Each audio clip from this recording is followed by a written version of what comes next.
अस्सलाम वालेकुम। This is Mohammad Ruhan. तो आज की इस वीडियो में हम लोग देखेंगे ऑर्डर ब्लॉक्स के बारे में।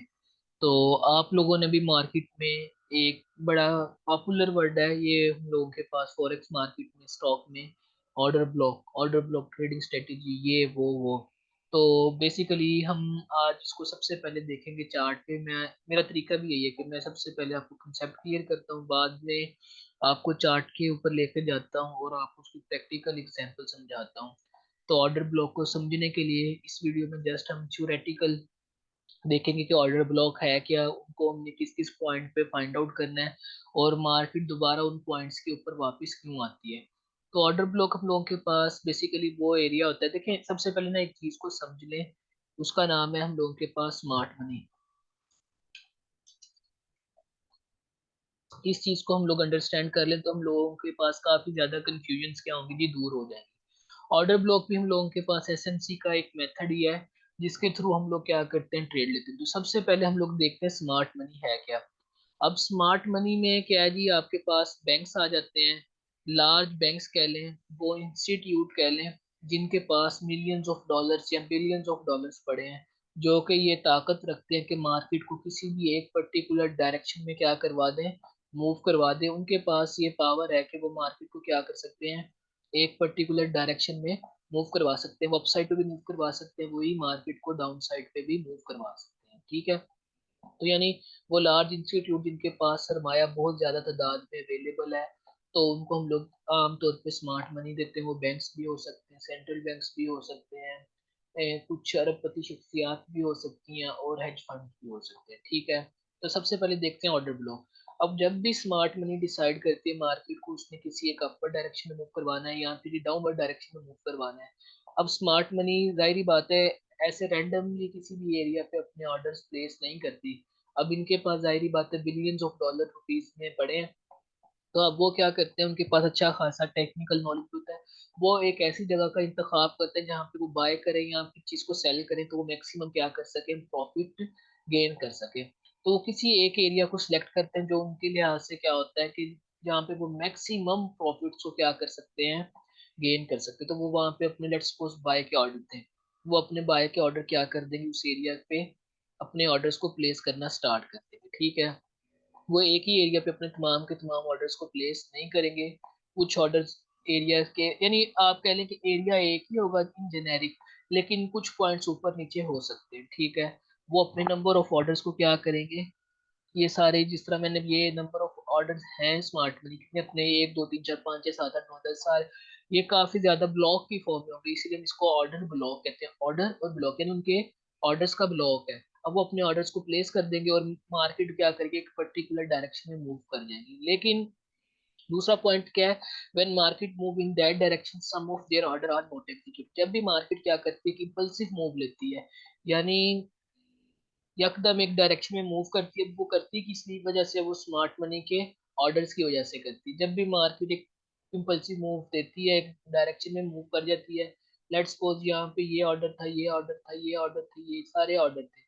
अब कुछ ऑर्डर स्मार्ट मनी के क्या हो जाएंगे जी, बाकी रह जाएंगे जो कि एग्जीक्यूट नहीं हो सके। तो स्मार्ट मनी क्या करेगी, आप देखेंगे कि उस जगह पे दोबारा वापस आएगी और उन ऑर्डर्स को एग्जीक्यूट करवाएगी, पिक करेगी या तो क्लोज कर देगी, या फिर उनको ऑर्डर को एग्जीक्यूट करवा के दोबारा से अपवर्ड डायरेक्शन में क्या चली जाएगी जी, मूव कर जाएगी। अब वो दोबारा से वापस उस एरिया में क्यों आती है, क्योंकि उसके पेंडिंग ऑर्डर बहुत ज्यादा पड़े हुए होते हैं, ताकि वो उनको एग्जीक्यूट करवा सके या फिर उन ऑर्डर्स को क्लोज कर सके अगर उसने ऑपोजिट डायरेक्शन में जाना है। क्लियर होगी बात। तो स्मार्ट मनी इस वजह से दोबारा उस जगह पे आएगी और अपने ऑर्डर्स को क्या करवाती है, एग्जीक्यूट करवाती है और ऊपर चली जाती है। अब हम लोग इससे क्या कर सकते हैं, बेसिकली मैं और आप, हम सारे के सारे कहते हैं यहाँ पे रिटेल ट्रेडर हैं, और मैं और आप मिला के भी मार्केट को किसी भी एक पर्टिकुलर डायरेक्शन में तो हम मूव नहीं कर सकते।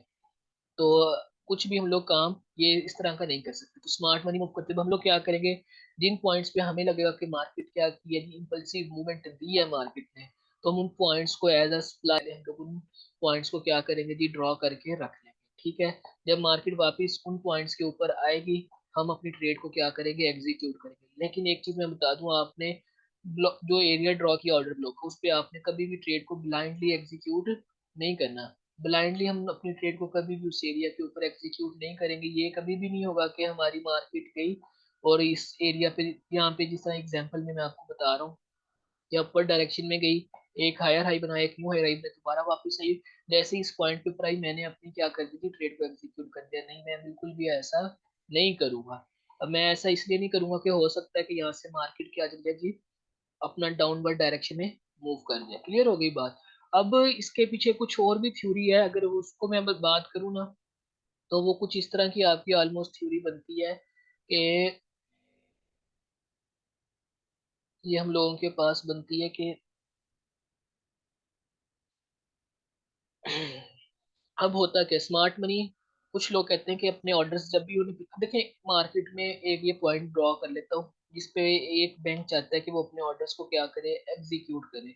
अब एक बैंक तो नहीं है, मल्टीपल बैंक्स हैं, वो अपने ऑर्डर्स को प्लेस करेंगे। अच्छा, स्मार्ट मनी के पास क्योंकि बिलियंस ऑफ रुपीस होते हैं, वो अपने ऑर्डर्स को दोनों डायरेक्शन में क्या करती है जी, क्लोज प्लेस कर देती है। बाय में भी अपनी लॉन्ग पोजीशन भी ले लेते हैं और शॉर्ट पोजीशन भी ले लेते हैं। ठीक है।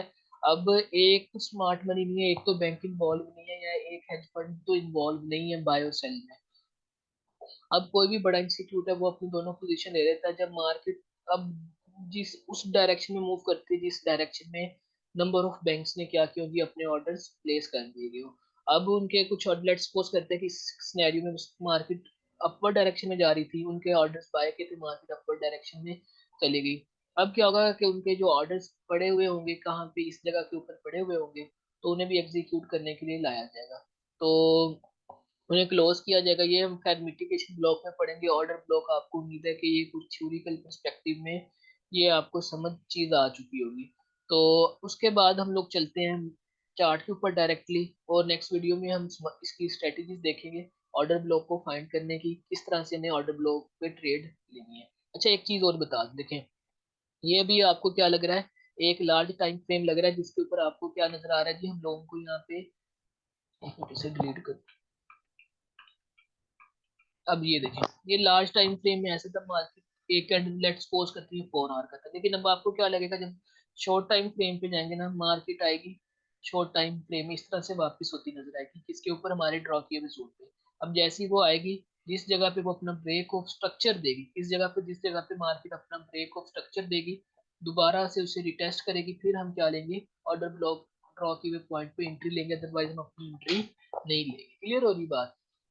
और जब हमारा जो ऑर्डर ब्लॉक है बहुत बड़ा जोन बन रहा होगा, अच्छा इसमें ऐसा, लेट्स सपोज ये बाय की ट्रेड है, तो इसमें क्या होगा कि हम लेंगे, पहला टारगेट क्या रखेंगे, ये जो पहला ये पॉइंट था इस पे रखेंगे, एसएल हम अपना अपने जोन से नीचे रखेंगे। और ये जो हमारा ड्रॉ किया हुआ जोन है, आमतौर पर मैं इसी तरह करता हूँ कि इसके 50% के ऊपर ट्रेड एग्जीक्यूट करवाता हूँ, यानी अगर मुझे कंफर्मेशन हो जाए तब भी मैं क्या करवाता हूँ, इसके 50% में वेट करता हूँ कि मार्केट आए, और मैं उसके 50% के ऊपर अपना ट्रेड को क्या करता हूँ, एग्जीक्यूट करो। तो मार्केट कैसे थी, हाई से लो, लोअर लो बनाती आ रही थी, लोअर हाई, तो जो पहला लोअर हाई होगा ये मेरा पहला टारगेट होगा। उसके बाद जो दूसरा लोअर हाई होगा ये मेरा दूसरा, मैं अपना इसको क्या करूंगा, टीपी कंसीडर करूंगा। और आमतौर पे इसके बाद, और ये एसएल मेरा थोड़ा सा अपने इस जोन के नीचे दूसरे के लिए रखूंगा, ठीक है। और इसके बाद आमतौर पे मैं यहाँ से एग्जिट कर जाता हूँ। तो उम्मीद है कि ये आपको समझ आ चुका होगा थ्योरेटिकली। अब हम चलते हैं यहाँ पे एग्जाम्पल लेते हैं। अब यहाँ पे एक में बुलिश ऑर्डर ब्लॉक के बारे में देखने लगे किस तरह से वर्क करते हैं, तो ये सब कुछ पहले हम डिलीट ही कर देते हैं। अब ये देखें, इस इंडिकेटर को भी मैं ऑफ कर देता हूँ। अब यहाँ पे ये मेरे पास क्या था जी, मार्केट आई, ये अपर डायरेक्शन में इस पॉइंट से मूव की है, और इधर कहीं से ये बेस एरिया था मार्केट का, जहाँ से मार्केट ने क्या किया कि एक अपर, इसको अगर हम 1 आवर पे जाके देखें ना, हमें काफी ज्यादा क्लैरिटी नजर आ जाएगी कि कौन सा हम लोगों ने जोन को क्या करना है, सिलेक्ट करना है एज ऑर्डर पॉइंट के तौर पे। बेसिकली ऑर्डर ब्लॉक होता है कि हम लोगों के पास एक ऐसा एरिया जहाँ से मार्केट क्या कर रही है जी, इम्पल्सिव मूव ले रही है, और अपर डायरेक्शन में जा रही तो बुलिश ऑर्डर ब्लॉक है, डाउनवर्ड डायरेक्शन में जा रही तो बेरिश ऑर्डर ब्लॉक है, ठीक है। सबसे पहले हम लोग क्या करते हैं, एक जोन ये सिलेक्ट कर लेते हैं, ये लास्ट कैंडल, जिस तरह हमने सप्लाई एंड डिमांड के बारे में देखा था कि उन्हीं जोन्स की तरह हमने यहाँ पे एक कैंडल सिलेक्ट कर ली, ठीक है। पूरी की पूरी इस कैंडल को हमने कवर कर दी, ठीक है। अब मार्केट क्या हुई जी, अब कट गई, दोबारा से हमारे ब्लॉक के पास ये आपको नजर आ रहा होगा, तो इसे मैं जूम करूँ,